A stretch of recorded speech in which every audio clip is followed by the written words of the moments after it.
Enter a whole new world of adventure. Worlds of nowhere, coming soon.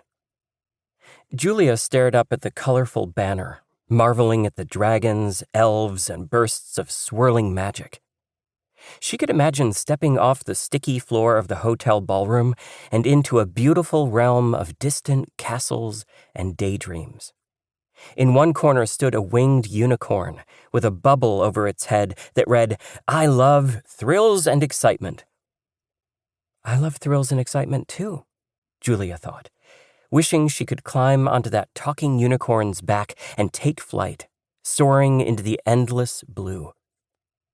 Her gaze traveled to the bottom of the banner, where a message had been added in teeny tiny type. Starter's kit now available, only $19.99. Her heart sank. For now, reality would have to be good enough. Fantasy fandom convention buzzed with people, mostly adults, mostly men. Every once in a while she spotted a woman in the crowd, but it was like catching sight of a mythical creature like Bigfoot or the Loch Ness Monster. Visitors discussed the many meanings of dwarf facial hair or when to properly use the eel fork on river nymph royal holidays. The ballroom of the Crystal Ball Hotel was filled with exhibitor tables belonging to comic book publishers and board game companies with names like Whizbang Press and Nebula Graphics. And there were celebrity guests, but not very good ones. The most famous was an actor named Victor Overbite, who played the Admiral on an old TV show called What is Mermaid for Love? Despite the overpriced snacks and the stink of body odor, Julia was having the time of her life. These were her people. Most kids Julia's age spent their weekends playing games like Capture the Flag or riding their bikes down by the old baby food factory. They swapped sports trading cards and made prank telephone calls. Not Julia.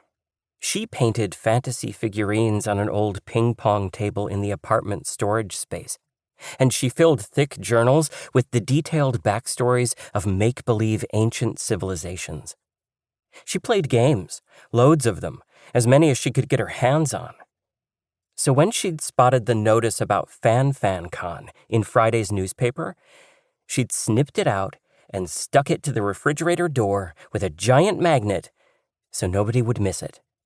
"Looks silly," her mother said over morning coffee. "I don't trust people who wear capes. When was the last time you saw a lawyer wear a cape, or a CEO?"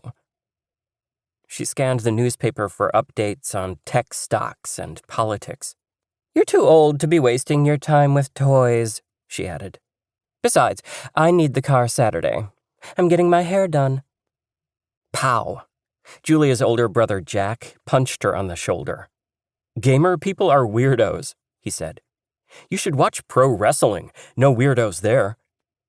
Much of the time, Julia's family didn't approve of the things she cared about, which felt a lot like they didn't approve of her. So she found her own way across town to the Crystal Ball Hotel that Saturday morning, spending all the money she had in the world on a bus ride, a subway card, and an entry ticket to the first annual Fantasy Fandom Convention. She'd transformed one of her grandma's old bathrobes into a summoner's cloak from the indie comic series The Lost Bloodline, about a crew of orphans who are sent into outer space to save an Earth overrun by vampires. Turning away from the banner, she ran her fingers over the merchandise on the table. A game manual, dice, and little pewter miniatures, wishing she had just a few dollars left over for souvenirs.